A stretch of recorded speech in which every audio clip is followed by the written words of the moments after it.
Hello everyone.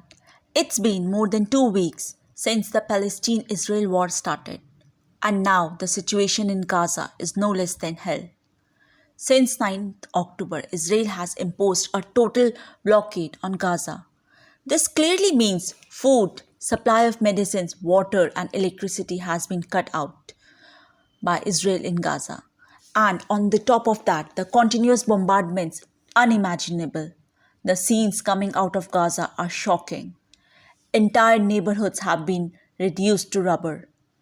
These were the Gazan buildings that were targeted by Israel, and according to estimates, more than 3,500 Palestinian civilians have been killed.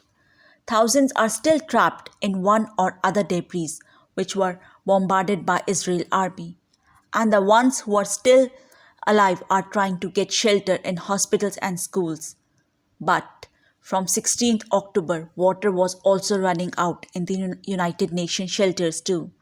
The United Nations agency UNRWA said on 15th October that they are witnessing an unprecedented human catastrophe in Gaza. Mahmoud Matar, a surgeon working in Gaza, told BBC that hospitals are completely overwhelmed. There is no water, no electricity, and the network connection is also unstable. He said he was looking for water. Another doctor working at Nasser Hospital in Gaza said that fuel is going to run out. There are 35 patients in the ICU who require ventilators and 60 on dialysis. If fuels run out, it will not be possible to save them. And this is not in only one hospital, it is same everywhere.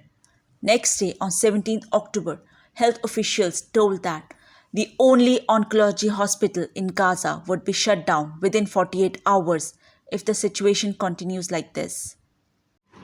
All the cancer patients will be left without critical care.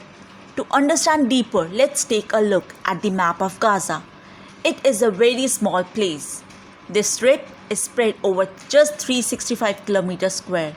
If you compare this strip with the size of New York City, you will realize that how small it is. In this small area, 2.3 million people live. This is one of the most densely populated places in the world. Even before the war begins, the living conditions here are very bad. The people who lived here were constantly under Israeli surveillance and couldn't travel beyond Gaza without Israel's permission.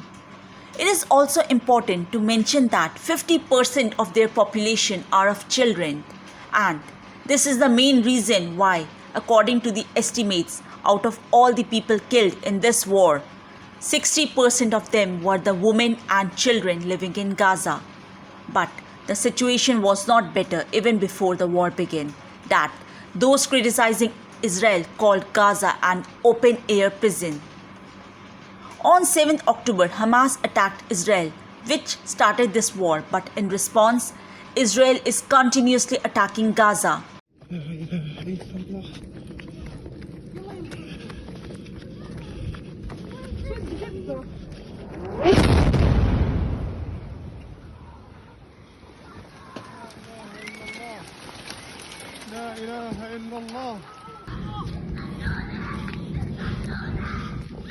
By putting total blockade on Gaza, due to which not only Hamas members are killed but also Palestinian civilians. People say that this kind of collective punishment like this to the people of Gaza by Israel is no less than terrorism. The Norwegian foreign minister said that it is unacceptable to impose a total blockade. At least humanitarian aid such as medicine and food should be allowed in Gaza. United Nations Secretary General Antonio Guterres had a similar opinion. He said Israel should allow humanitarian aid in Gaza and Hamas should release Israeli hostages without any conditions. No supplies have come into Gaza since the 7th of October. Nothing. No fuel, no food, no water, no other types of assistance. We can actually bring in supplies, food, water, medicine, fuel from both Israel and Egypt right now. The problem is we do not have agreement from the Israelis to bring goods in. And just like we call for the unconditional release. Imagine in such situation, if you were a common person living in Gaza, what have you gone through?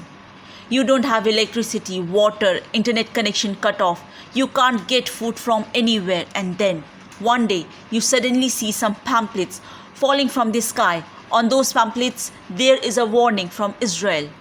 In the warning, it is written that all the people living in the north of Gaza Strip should evacuate and go to the south of the Gaza.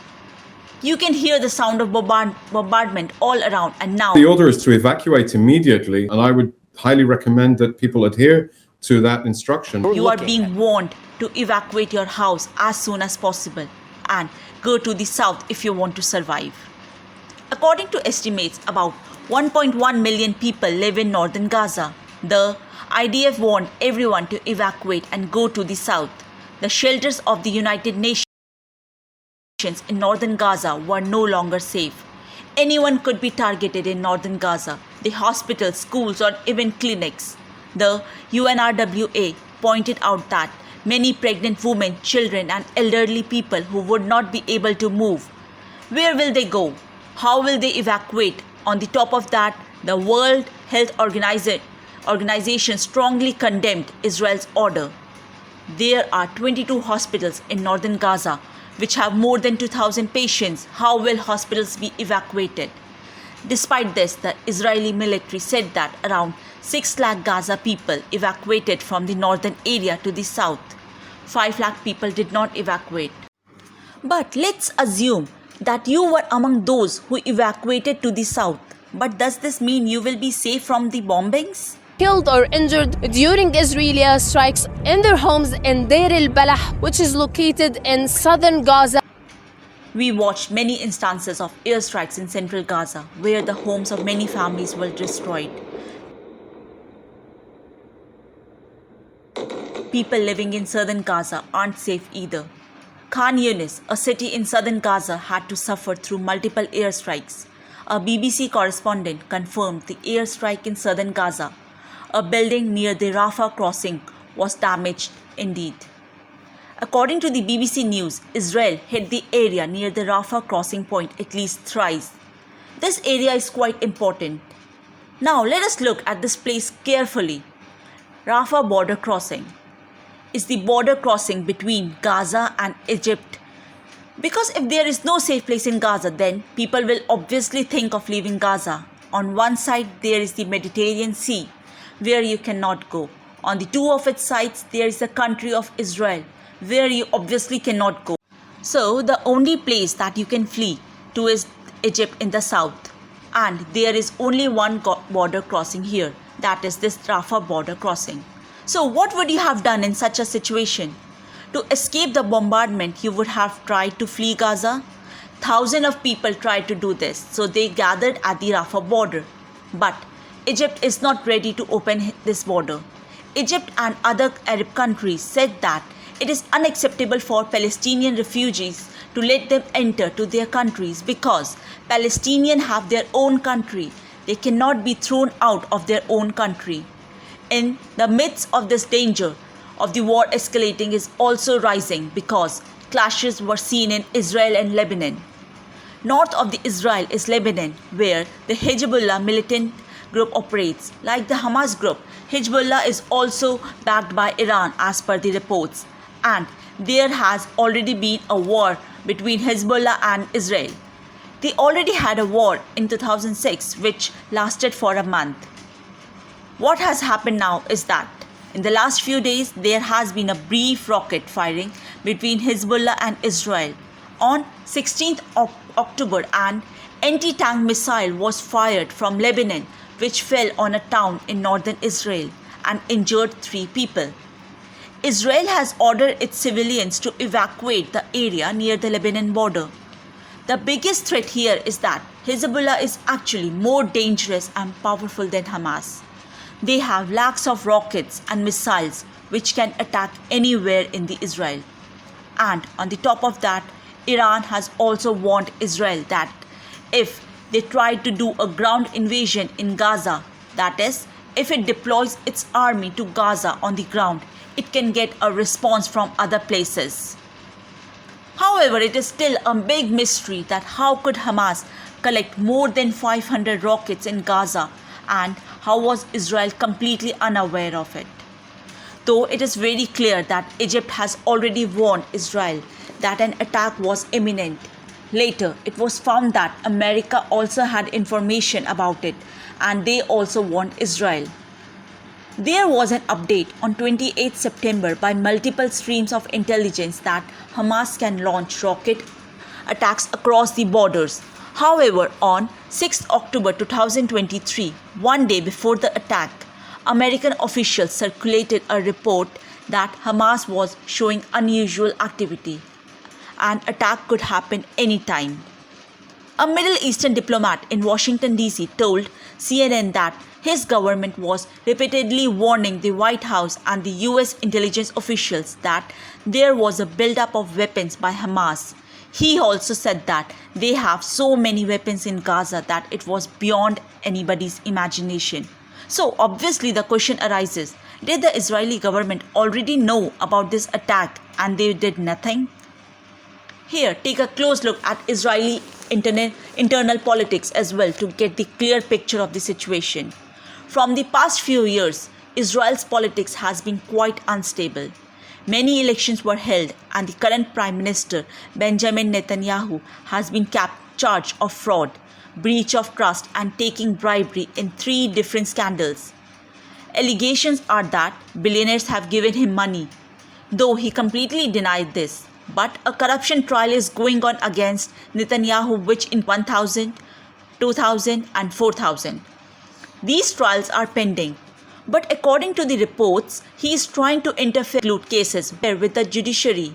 He is trying to change the process of how judges are selected.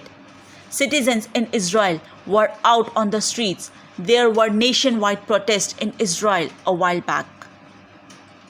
Since the start of this war, Netanyahu has used emergency powers to keep his position strong. Had this war not happened and the corruption trial against him went as scheduled, would he have had to resign from his prime ministerial position? Again, that's another important question.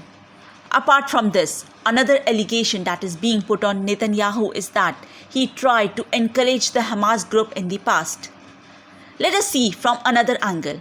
On the one hand, there was the great Israeli Prime Minister Yitzhak Rabin, who tried unrelentingly to bring peace between Israel and Palestine. The Erez checkpoint on the Israeli-Gaza border became the venue for a meeting between the PLO chairman Yasser Arafat and the Israeli Prime Minister Yitzhak Rabin.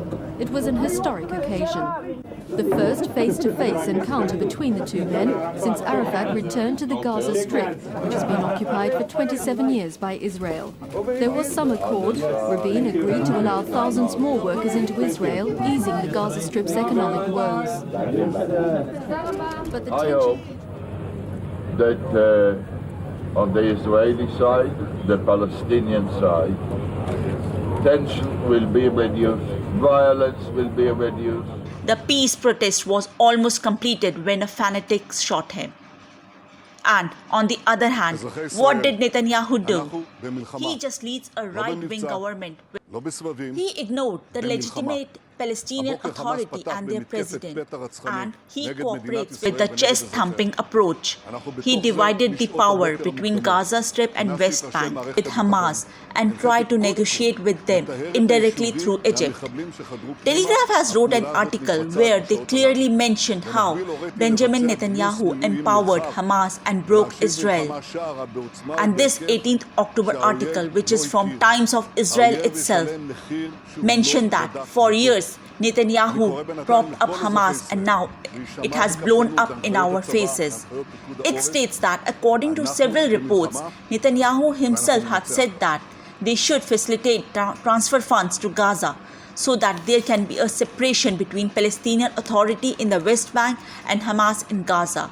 He said that this gap will ensure that a Palestinian state will never be formed. The Israeli government allowed suitcases with millions of dollars from Qatar to enter Gaza to benefit Hamas in 2018. This may seem shocking to you, but the majority of the Israeli public already know about these things. Because thankfully the media in Israel is still free. It does not sit in their government's lap. This is the reason why, according to the latest polls, the ratings of Netanyahu is dropping rapidly since the war has started. Israel is now witnessing protests against Netanyahu's government. Here we are at end of our video, but just wanted to share. Always take the side of humanity and think about the common people, whether they are common people in Israel or the common people living in Gaza. Thanks for watching this video. For more videos, subscribe to our channel.